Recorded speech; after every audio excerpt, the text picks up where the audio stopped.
The Democratic Republic of Congo is one of the poorest countries on Earth. But it holds the world's richest deposits of cobalt. Now the race is on to mine the metal essential to making electric car batteries. This is what people in this region are digging and dying for. It's dangerous work. The massive industrial mines, mostly Chinese-owned, are a law unto themselves. People are dying for lack of safety. Corruption and violence are rampant. Small-scale or artisanal miners who work on the fringes of the big mines risk arrest, even death. Many are children. This report exposes the brutal cost of our green energy revolution. Are we under arrest? It's a story many don't want told. Put your camera down, camera down, camera down.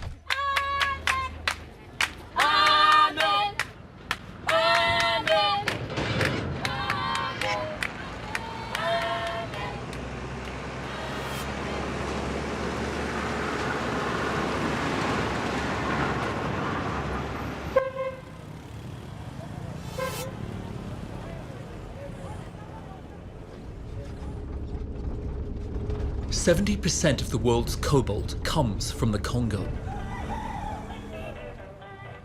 The country is deeply troubled.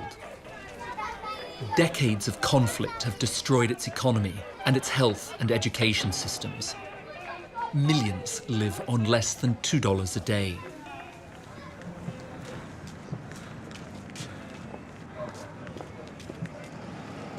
As demand for this metal has surged, Congolese have flooded into the south of the country, looking to make a buck from the boom.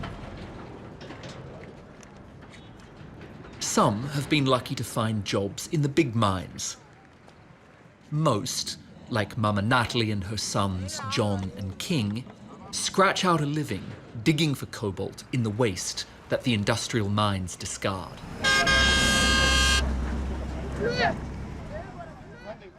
Paka vile kama unaenda mimoyo. Unakalakasheka unapata watoto wanakula kama akupata. Banalala paka vile na njala. Mama Natalie and her family are artisanal miners, workers who extract the metal by hand in illegal or semi-regulated sites. These miners produce up to 30% of the Congo's cobalt. Every day, before the security guards arrive, they climb the embankments of this Chinese-owned mine and join hundreds of other families in search of cobalt.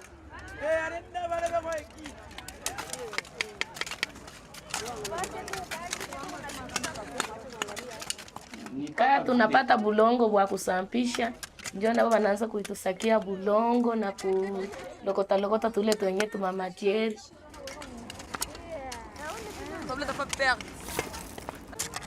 They're trespassing, so they have to work fast. Security often beat, arrest, and even shoot artisanal miners.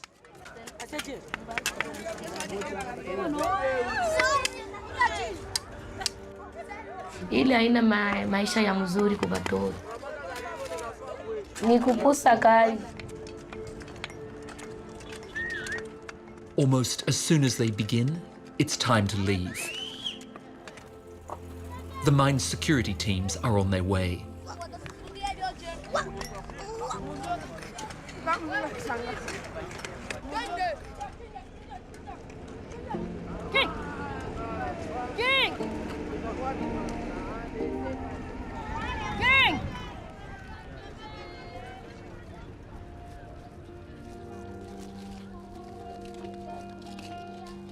When the patrollers break for lunch, Natalie and her boys will dig for another hour. If they find enough cobalt, they'll eat tonight.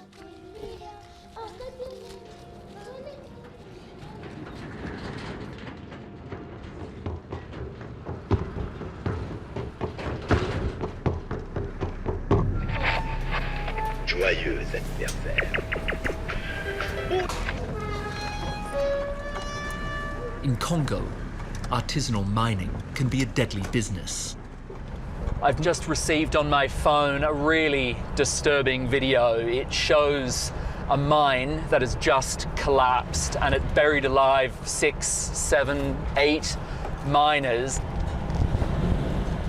And I'd heard that these kinds of cave-ins happen all the time in this region, but even still, it's really quite confronting to see it on video like that. And what's more, I'm now actually on my way to visit a person whose story I know is just going to rip my heart out.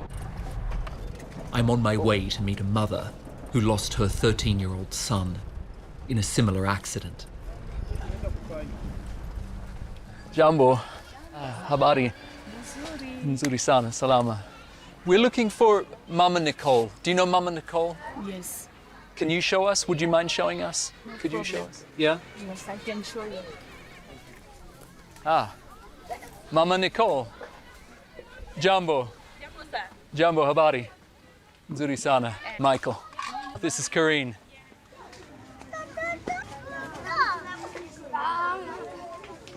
Can you tell me his name? Deomba. He's a really handsome young guy. What was he like? Hakuwa ni mwanamke. Potea kazi ya nyumba, kazi ya vyote tu vya nyumba. Yeye ndio kwa mama wa nyumba. Anisaidia vya mingi. Yeye ndio amenitoka tu. Helped me a lot, but I can't understand how he just listened to me.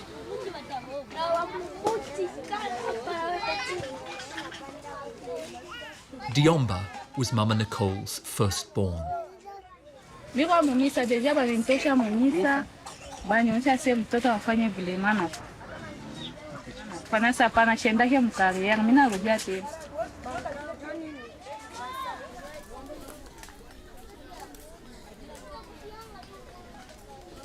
I'm so sorry.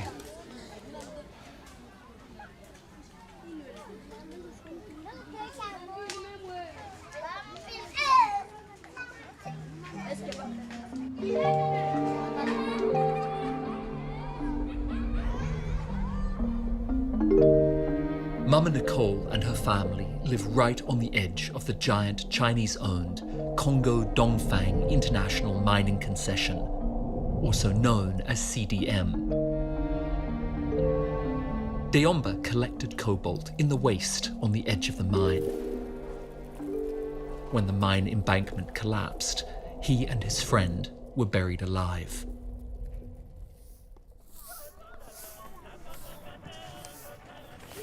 Is that area protected at all? Are there fences around it that stop children getting in there? There is no fences. Did the mining company take any responsibility? They did not. Nothing. Yes. Under Congolese law, the company has an obligation to ensure the mine doesn't pose a threat to the communities around it. When you look around here, there's just children everywhere. You know, 3, 4, 5-year-olds everywhere.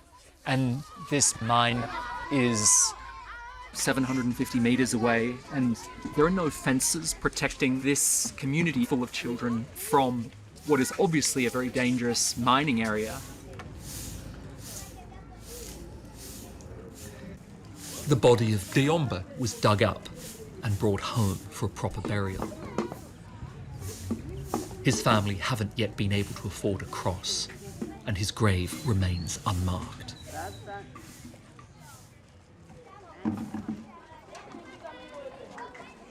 The CDM mine is a subsidiary of the Chinese multinational Zhejiang Huayu Cobalt, one of the world's biggest cobalt producers. For years, Huayu supplied cobalt to battery makers, who in turn supplied companies like Apple, Microsoft, and Volkswagen. In 2016, Amnesty International concluded Huayu was probably buying cobalt from artisanal mines where children worked in hazardous conditions. The company pledged to stop the practice. But I've heard CDM is still doing it. All right. The Chinese industrial miners are notoriously secretive. Getting answers from them is difficult. Gotta make sure that that doesn't poke out. I'm putting a hidden camera in my shirt. That's better. I'm going to pay CDM a visit. You think they're going to check me at the gate? I will go with you. Okay, let's go. Outside CDM's main cobalt depot, I approach the gate. Pour faire visite ici, oui, il fallait aller au niveau de notre bureau supérieur. Oui, coopérer avec les Chinois. The depot is protected by presidential guardsmen, soldiers deployed by the highest echelon of the Congolese government. And it's clear I won't be allowed inside. And I'm curious, does CDM buy artisanal mined cobalt? Oui, oui. Crédit, produit Cobalto. Oui. Précédent. Là, on a ça, on a bien. CDM is buying artisanal cobalt from outside of their own property. Yeah, this is what the guards are telling. If what the guard says is true, then CDM has breached Congolese law, which bans buying cobalt from unregulated artisanal miners. And it's betrayed its clients, who have policies against child labour. We asked Huayu for a response, but we haven't heard back.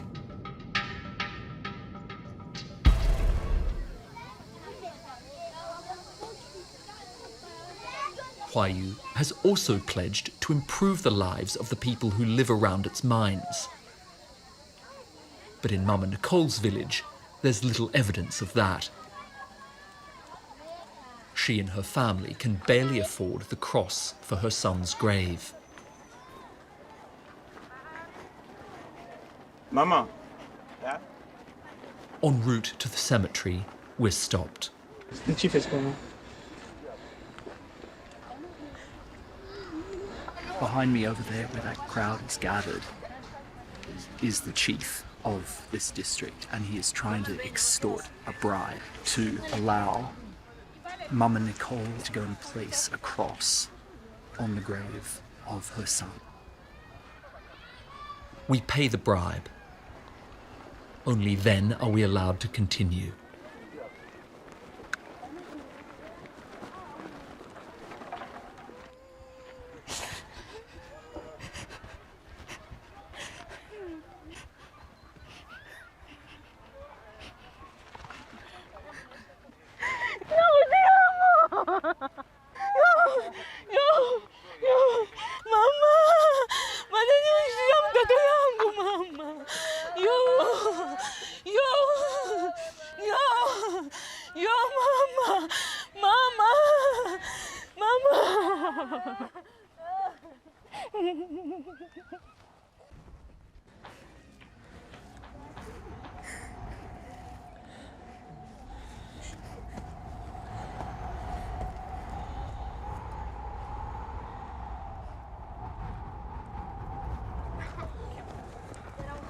Muzi leta zake. Na ego mulinyi.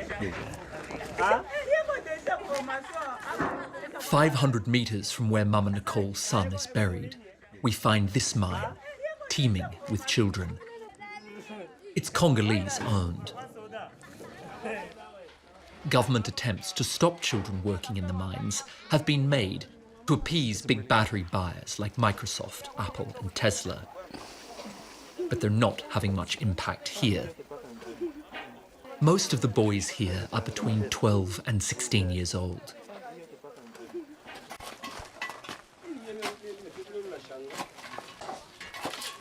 Their job is to haul sacks of cobalt-rich dirt from the pit onto the trucks.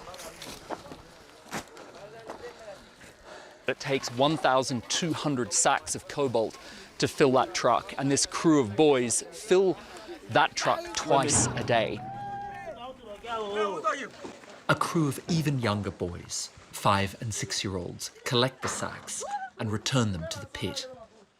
Oh my gosh, that has got to be I reckon that's got to be 30 to 40 kilos, at least. Man, that's heavy. Everyone here works without safety gear. Prolonged exposure to cobalt can lead to cancer, lung disease, and heart failure. I ask the mine manager why the boys aren't at school. L'État congolais jusqu'à présent est incapable ya kulipa masomo ya wale watoto d'une manière gratuite sama pays ingine pendant que pays ko riche. Camera down, camera down. Right, hi. Bonjour. The police arrive.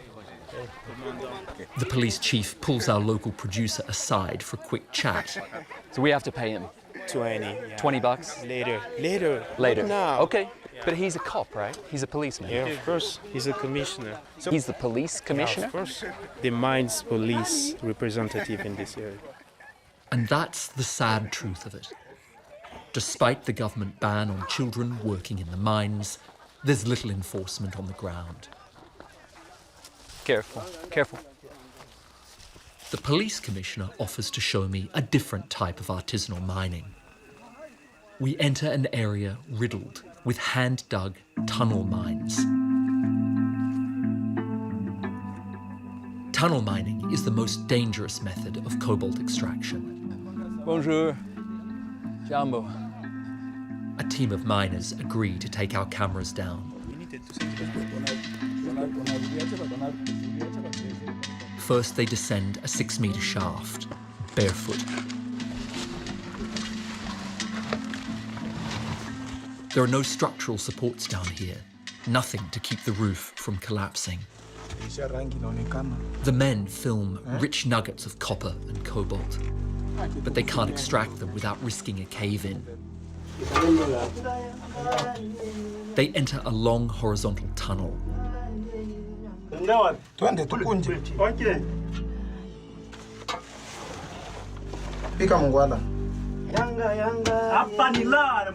I can hear their voices. I can hear them digging. I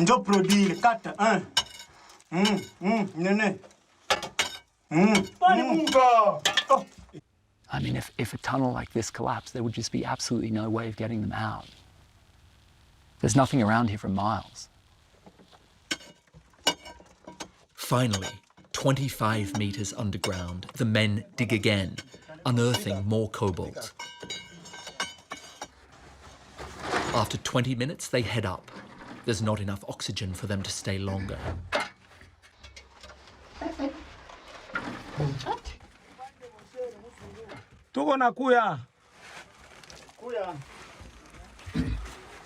Aha.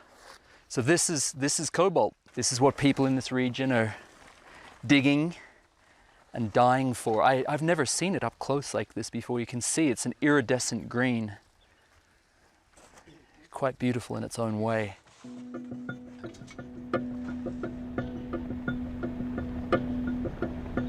I want to investigate where the cobalt from unregulated artisanal miners ends up and who buys it. We're on our way to the cobalt market. It's a place that's very wary of cameras. Journalists in the past have had a lot of trouble getting in there. Technically, it's illegal for anybody but a Congolese person to buy cobalt in the Congo. But I've been told Chinese traders are running this market. So you see that motorcycle up ahead of us with sacks strapped to the back. Those sacks are full of cobalt. That's a small artisanal miner who's heading to the market. The motorbike enters a compound, and I follow.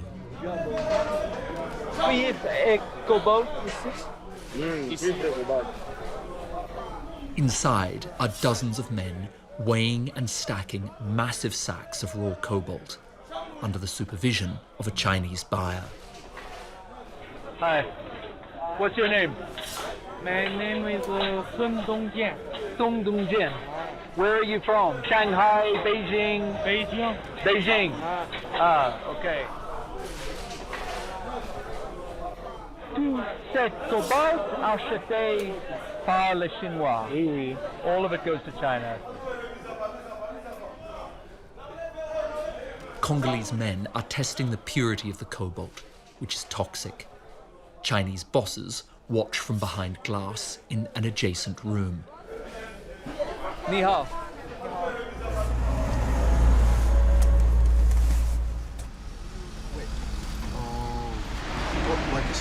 Outside, my crew is watching the warehouse from our vehicle.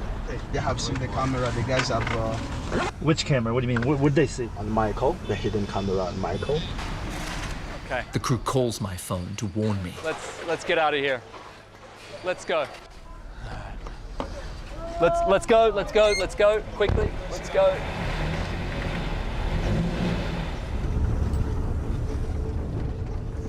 That was stressful.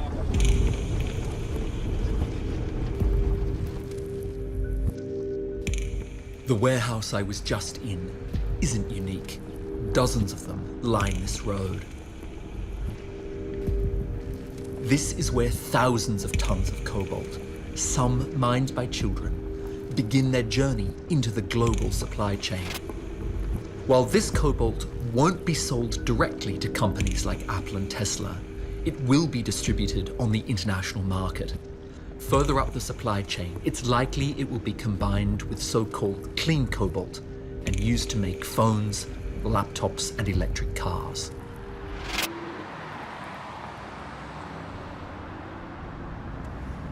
In the last decade, the Chinese have taken over the cobalt mines here and control global supply. They now operate 15 of the 19 biggest mines in the Congo. That could be it there. I see a 3-story building over there. I want to know what's changed for the locals. A whistleblower has agreed to tell me.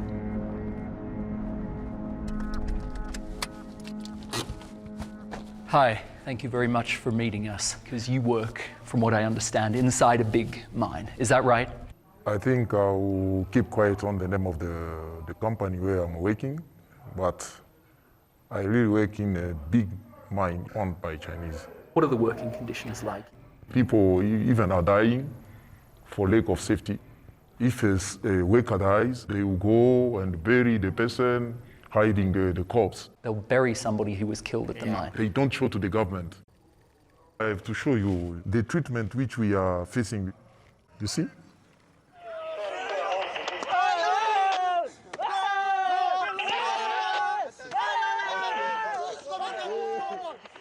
A Congolese soldier whips an artisanal miner who was caught trespassing at an industrial mine. The Chinese mine managers are watching, laughing. And you see the level for violence and the corruption. It means that things are not really working properly. As Congolese, we are not benefiting from what Chinese are mining. It's like now all the jobless people from China start working here, while our local people are suffering. This is our land. All the mineral resources going out. And no development No here. development here. In fact, we are being underdeveloped by what they are taking. The town of Kolwezi in the far south sits on the richest seam of cobalt in the Congo. Mining trucks rumble through the town day and night. Hundreds of thousands of people live on the edges of these industrial mines. Are we under arrest? We've only been in town a few hours when a security team surrounds us. They're from the Chinese-owned Comus mine. They say the public road where we're filming is their property, and we're trespassing. Among them are members of the Congolese police force. One of the policemen suspects I'm wearing a hidden camera under my shirt. The Chinese mine security boss came over and said we have to follow them to their security office on the edge of the mine. Okay, so we have to be careful. Intimidation tactics are not unusual here. Human rights activists who speak out against the mines have had death threats. A local producer working for an American TV crew was kidnapped. This does feel like we are completely under their control right now. Yeah. I try to talk with the manager, but don't get very far. A supervisor makes a phone call, and I'm told the chief of police is on his way. companies, the Chinese mining companies, are paying the Congolese police to do their dirty work for them. We're held for 2 hours before the police chief arrives. We're ordered to follow the police chief to the station. We're probably going to be hit up for a bribe. That would be a best case scenario. Worst case scenario, we end up detained or imprisoned or kicked out of the country. They haven't found my hidden camera, and I film as the police chief takes my passport. Australian. The police chief writes a statement saying we're trespassing and demands a bribe. After paying it, we're let go.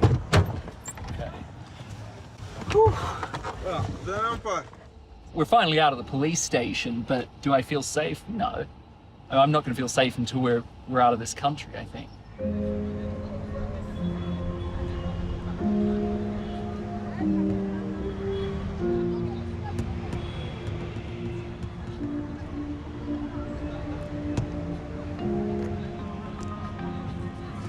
For the Congolese people, mining has delivered very little.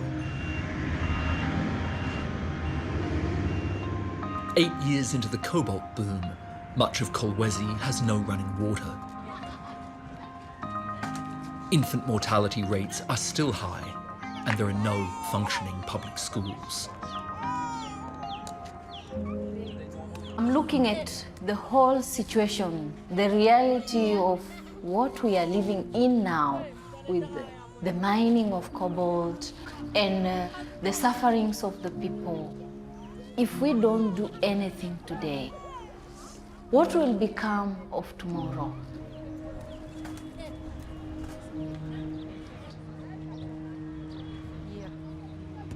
Amidst the poverty and corruption, there's a glimmer of hope.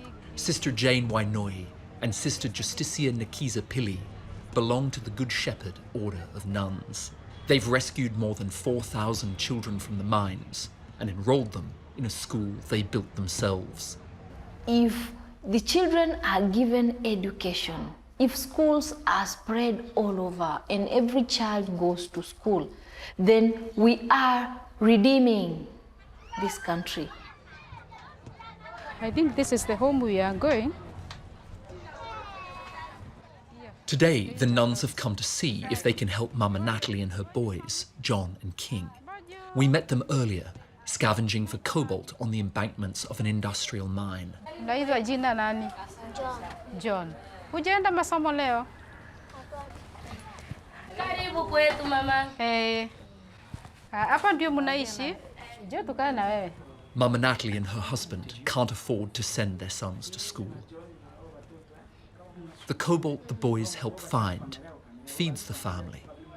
Mama Natalie also has 2 young daughters at home. Ndio sasa tunajaribu kuingia hapa tuone, tuambie umuhimu wa kupeleka watoto kwa masomo. Kwa sababu ndio tulikuwa tunataka kusikia hapa tukiwa na sister. Mambo ya kupeleka watoto kwa masomo. Mnaona iko na mafaa?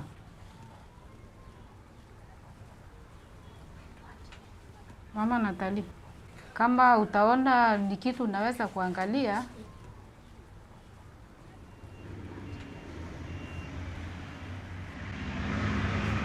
In some of the families we encounter resistance because we are reducing the workers, reducing their income for the family. The children, whatever is within their environment, they think that is the life. But they are children, not minors. That's why we try to put them in their rightful place, and that is to be in school.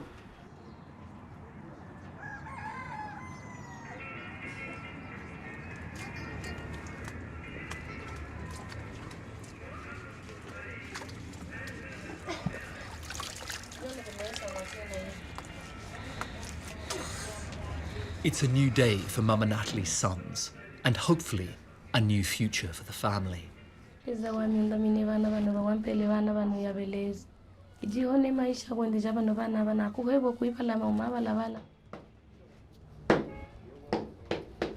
It's bittersweet for Mama Natalie. Today, she'll work alone on the embankment to get enough money for dinner, while King and John will now be fed at school. Ikuvule bilonda bimungwe kumaka savana babantu abo yiwa kuibalama wende nabo kaje wiye nabo musujile mutima obekeswa mutima gabe kifike jibo yami mutoke lone musujile amen. Abafunde banze kujunguluka mu makaria. Njo hii batoto njo maisha ya kesho.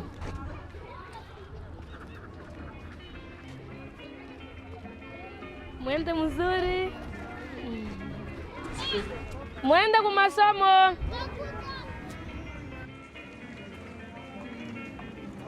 Jambo yenu. Mmeingia kwa masomo? Karibuni sana.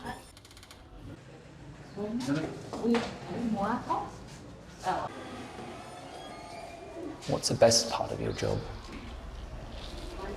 The best part is seeing that a child says, I now know my rights. I want to study and become a lawyer, become a teacher, become a doctor.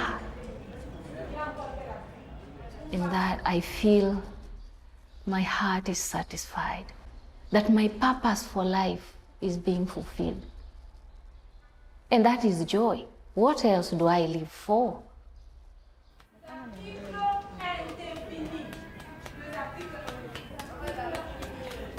The children who attend this school are the lucky ones.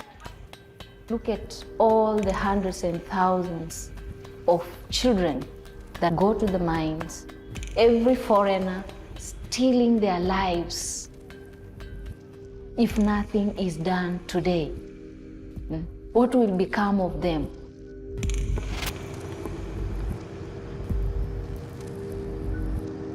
As major car makers commit to battling climate change by transitioning to electric vehicles, demand for cobalt is set to explode. The question is, will this multiply the misery for the people in the Congo, or will those at the top share the bounty?